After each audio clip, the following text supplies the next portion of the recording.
Baik, sekarang saatnya saya akan memberikan respon terhadap kelompok 9 yang terdiri dari Eka Tarigan, Firman, Lindung, Ricky Pangaribuan, dan Daniel Doloksaribu. Sepertinya yang saya tawarkan adalah topiknya humanistik teistik, bukan seperti yang kelompok buat hanya etika humanistik. Dan setelah saya membaca makalah kelompok 9 ini, catatan saya yang pertama adalah bahwa ada banyak kesalahan penulisan, khususnya penggunaan bahasa asing, social distancing. Nah, ini harusnya kan menurut kaidah penulisan ilmiah itu dalam bentuk miring. Dan catatan kedua, pada halaman 4 sampai 5 ada disebutkan kebutuhan rasa aman dengan referensinya adalah teori Maslow. Nah, hubungan antara rasa aman atau perlindungan dengan nilai-nilai yang terkandung dalam ajaran agama dan filsafat, bagaimana kelompok melihat kebutuhan rasa aman itu ketika didekati dengan nilai-nilai yang terkandung dalam ajaran agama dan filsafat. Karena apa? Karena kelompok kan mencoba melihat studi etika humanistik ini dibahas dalam konteks masalah COVID-19, di mana pemerintah akhirnya memutuskan social distancing itu pengaturan jarak dan metode-metode bersalaman, lalu menghindari perkumpulan-perkumpulan yang mungkin menurut kelompok memiliki dampak ketika selama ini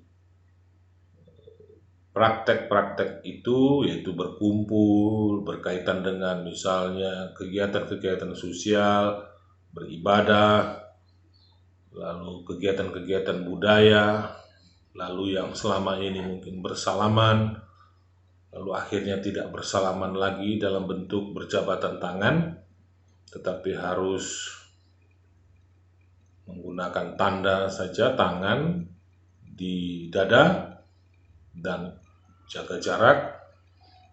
Itu menurut kelompok mungkin memberikan dampak atau masalah.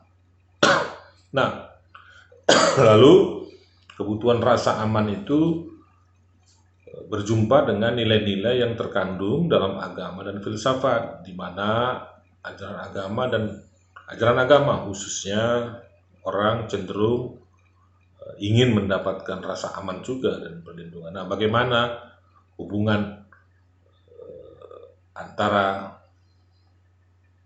keinginan manusia untuk mendapatkan rasa aman? Yang ketiga, kelompok ada mencatat tentang kebutuhan tinggi, itu halaman 6, atau disebut juga lagi nanti dalam uraiannya itu meta kebutuhan, ada 17 jenis. Nah, hanya saya belum melihat bagaimana kelompok mencoba melihat meta kebutuhan ini dalam konteks masalah yang dibahas oleh kelompok. Nah, jadi dibiarkan semuanya terbuka, hanya sekedar deskripsi. Nah, ini yang sebetulnya diharapkan pada saat pembahasan Ini muncul semua, tetapi sayang tidak ada muncul dalam pembahasan, hanya deskriptif. Yang berikutnya, yang keempat, bukankah yang terjadi dengan social distancing ini adalah perubahan cara pandang terhadap praktek-praktek berperilaku yang selama ini mungkin umum dilakukan tetapi harus berubah karena persebaran, untuk menghindari persebaran COVID-19 ini. Tetapi kan menurut saya itu tidak mengurangi makna penghargaan kepada manusia.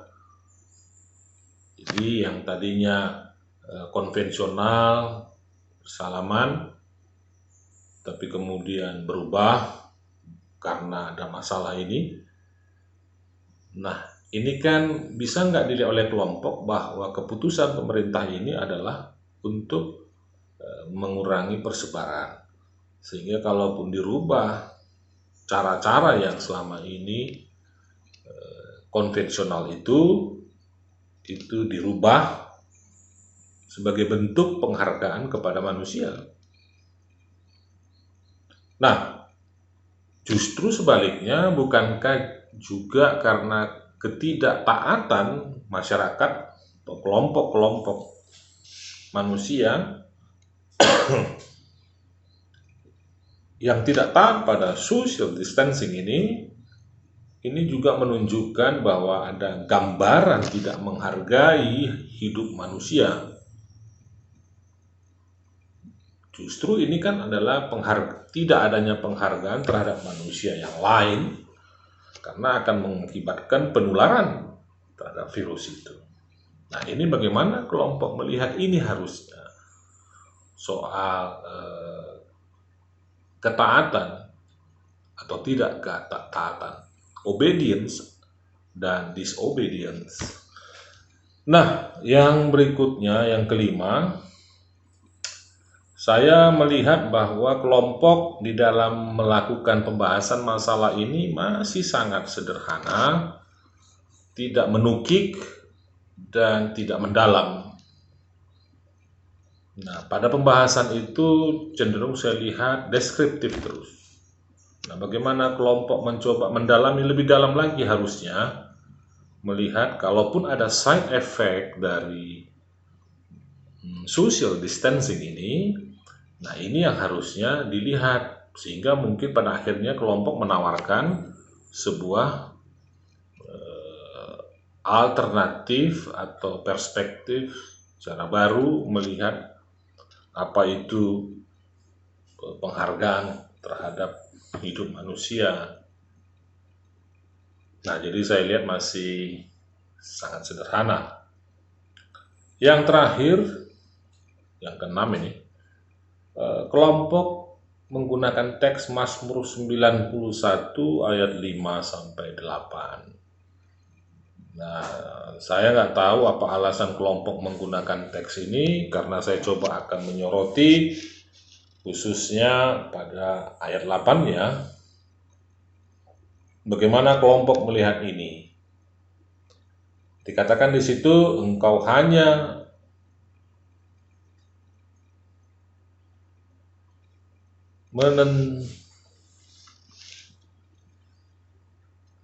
engkau hanya, sebentar saya lihat dulu